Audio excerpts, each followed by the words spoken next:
ಪಶ್ಚಿಮ ಘಟ್ಟದಲ್ಲಿ ಸುರಿತಾ ಇರುವಂತಹ ಭಾರಿ ಪ್ರಮಾಣದ ಮಳೆಯಿಂದಾಗಿ ಘಟಪ್ರಭಾ ನದಿಗೆ ಅತಿ ಹೆಚ್ಚು ಒಳಹರಿವು ಬರ್ತಾ ಇದೆ. ಹೀಗಾಗಿ ಘಟಪ್ರಭಾ ತೀರದಲ್ಲಿ ಈಗಾಗಲೇ ಪ್ರವಾಹ ಭೀತಿ ಎದುರಾಗಿರುವಂಥದ್ದು. ಸದ್ಯ ನಾನಿರುವಂಥದ್ದು ಬಾಗಲಕೋಟೆ ಜಿಲ್ಲೆಯ ಮುಧೋಳ ತಾಲೂಕಿನ ಅಂತಾಪುರ ಗ್ರಾಮದಲ್ಲಿ.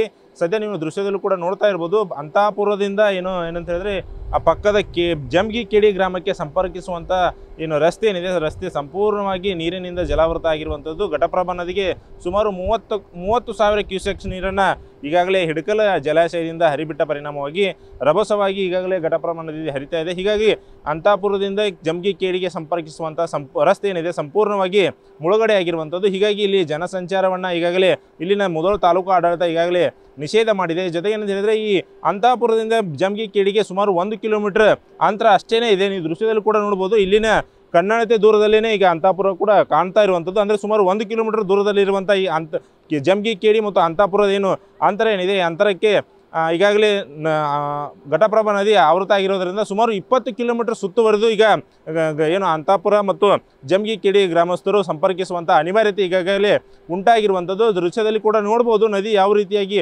ರಭಸವಾಗಿ ಹರಿತಾ ಇದೆ. ಹೀಗಾಗಿ ಆ ನದಿ ಅಕ್ಕಪಕ್ಕದಲ್ಲಿರುವಂಥ ಜಮೀನುಗಳಿಗೂ ಕೂಡ ಈಗ ನದಿಯ ನೀರೇನಿದೆ, ನದಿಯ ನೀರು ಆವೃತವಾಗಿದ್ದು ಸಂಪೂರ್ಣವಾಗಿ ನದಿಯ ದಡದಲ್ಲಿರುವಂಥ ಜಮೀನಿನಲ್ಲಿರುವಂಥ ಬೆಳೆಗಳು ಕೂಡ ಸಂಪೂರ್ಣವಾಗಿ ಈಗಾಗಲೇ ಜಲಾವೃತ ಆಗಿರುವಂಥದ್ದು. ಸದ್ಯ ಕಬ್ಬು ಬೆಳೆ ಆಗಿರ್ಬೋದು, ಹೆಸರಾಗಿರ್ಬೋದು, ಮತ್ತು ಹಳದಿ ಏನಾಗಿದೆ ಅರಿಶಿನ ಕೂಡ ಸಂಪೂರ್ಣವಾಗಿ ಈಗಾಗಲೇ ಜಲಾವೃತ ಆಗಿರುವಂಥದ್ದು. ಸರಿಸುಮಾರು ಹಿಂಗೇನೆ ಮುಂದುವರೆದರೆ ಎಲ್ಲ ಬೆಳೆಗಳು ಕೂಡ ಹಾಳಾಗಿ ರೈತರು ಮತ್ತೆ ಕಣ್ಣೀರಿಡುವಂಥ ಪರಿಸ್ಥಿತಿ ಕೂಡ ಉದ್ಭವಿಸುತ್ತದೆ.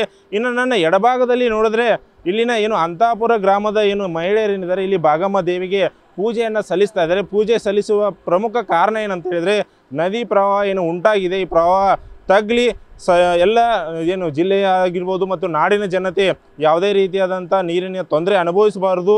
ಜೊತೆಗೇನಂತ ಹೇಳಿದರೆ ಪ್ರವಾಹ ತಗ್ಗಿ ಎಲ್ಲ ರೈತರು ಕೂಡ ಸುಖದಿಂದ ಜೀವನ ನಡೆಸಬೇಕೆಂಬ ಕಾರಣದಿಂದಾಗಿ ಈಗಾಗಲೇ ಭಾಗಮ್ಮ ದೇವಿಗೆ ಇಲ್ಲಿನ ರೈತರು ಪೂಜೆಯನ್ನು ಮಾಡ್ತಾ ಇರುವಂಥದ್ದು. ಸದ್ಯಕ್ಕೇನಂತ ಹೇಳಿದರೆ ಘಟಪ್ರಭಾ ನದಿಗೆ ಸುಮಾರು 30,000ಕ್ಕೂ ಅಧಿಕ ಕ್ಯೂಸೆಕ್ಸ್ ನೀರನ್ನು ಈಗಾಗಲೇ ಹಿಡಕಲ್ ಜಲಾಶಯದಿಂದ ಹರಿಬಿಡಲಾಗ್ತಾ ಇದ್ದು, ಜೊತೆಗೆ ಏನಂತ ಹೇಳಿದರೆ ತಾಲೂಕು ಆಡಳಿತ ಆಗಿರ್ಬೋದು ಮತ್ತು ಜಿಲ್ಲಾಡಳಿತ ಆಗಿರ್ಬೋದು ನದಿಗೆ ಯಾರು ಕೂಡ ಇಳಿದಂತೆ ಈಗಾಗಲೇ ಮುಂಜಾಗ್ರತಾ ಕ್ರಮವನ್ನು ಕೈಗೊಳ್ತಾ ಇದೆ. ಸದ್ಯಕ್ಕೆ 30,000 ಕ್ಯೂಸೆಕ್ಸ್ ಹರಿಬಿಟ್ಟಿರೋ ಕಾರಣ ನದಿ ಜಮೀನುಗಳಿಗೆ ಮಾತ್ರ ಹರಿದಿರುವಂಥದ್ದು. ಸುಮಾರು 50,000ಕ್ಕೂ ಅಧಿಕ ಕ್ಯೂಸೆಕ್ಸ್ ನೀರೇನಾದರೂ ಬಂದರೆ ಸುಮಾರು 20ರಿಂದ 30 ಹಳ್ಳಿಗಳು ಜಲಾವೃತ ಆಗುವ ಯಾವುದೇ ಸಂಶಯವಿಲ್ಲ. ನ್ಯೂಸ್ ಫಸ್ಟ್ ನಿರ್ಭೀತಿಯಿಂದ ನಿಮ್ಮ ಪರವಾಗಿ.